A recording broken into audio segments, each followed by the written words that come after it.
We're having a good time here at McCormick and Schmick, and boy, this Cabernet Sauvignon ain't too bad, is it?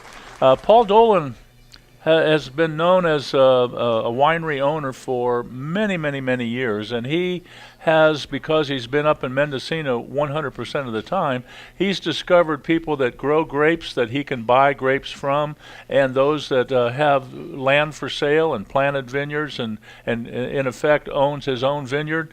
All of those things he's been able to do for a number of years. So by today's standards, he's got it in a groove, if you will. And then, of course, his winemaker ain't too bad either. We had a chance to talk with him for a little bit.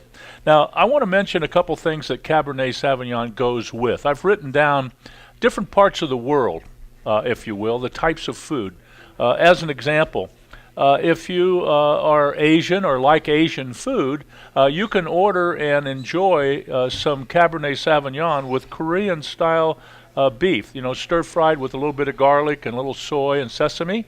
Goes great with Cabernet Sauvignon, and most people wouldn't necessarily think in that particular direction. Also, here in America, even though it's an Indian spice, we call it five spice. Most people, they may have heard of it, but they don't cook with it. And if they get a recipe for Indian cuisine and it says five spice, they're not sure what that means, but that's okay.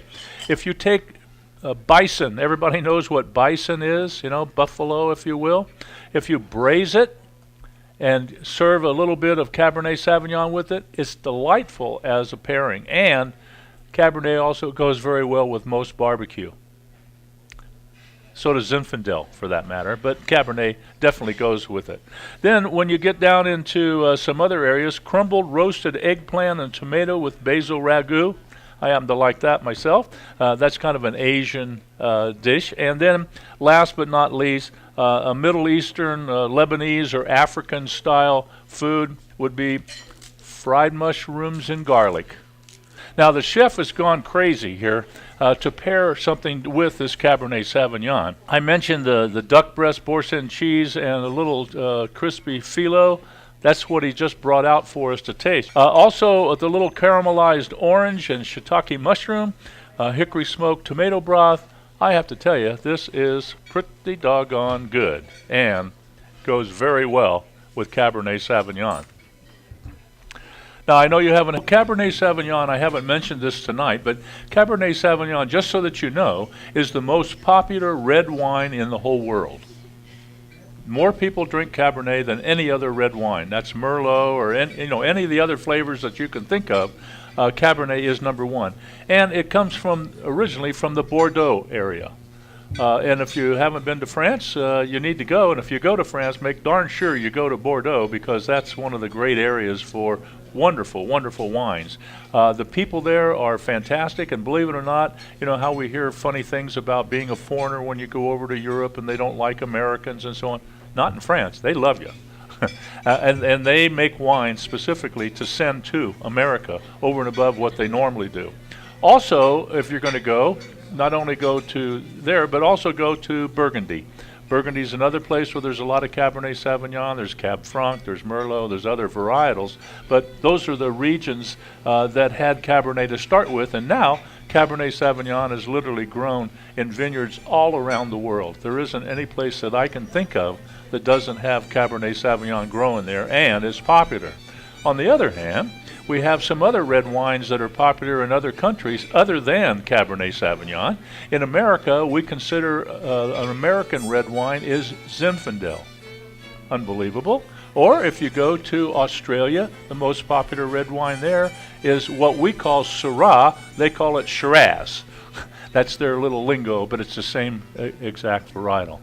Now, the Paul Dolan Deep Red Mendocino wine is something that we are tasting now. It is 2008, and I want to tell you real quick, it's this blend: 30% Primitivo, 28% Syrah, 37% Petite Syrah, and 5% Grenache.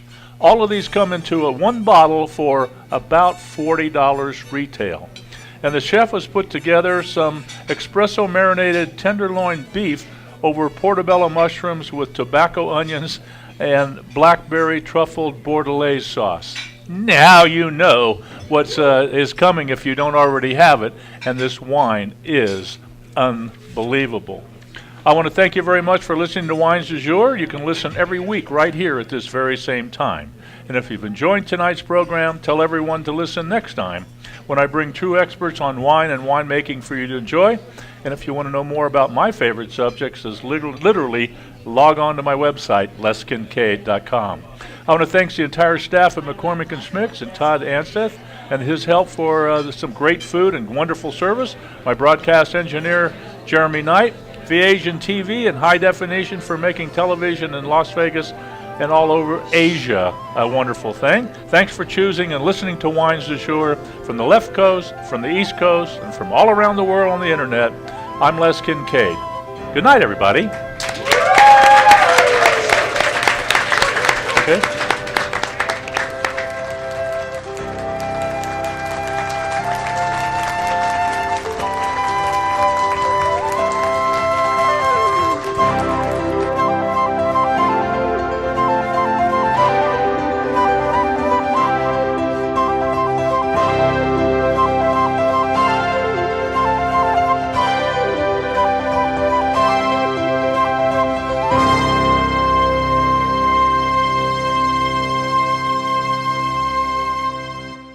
Thanks for watching Wines du Jour. We've had a great time here at McCormick & Schmicks. The food's outstanding, just like I promised at the beginning of the program, and also Paul Dolan's wine. Then we had a special guest, one of the world-famous #1 or #2 people of wine in the whole world.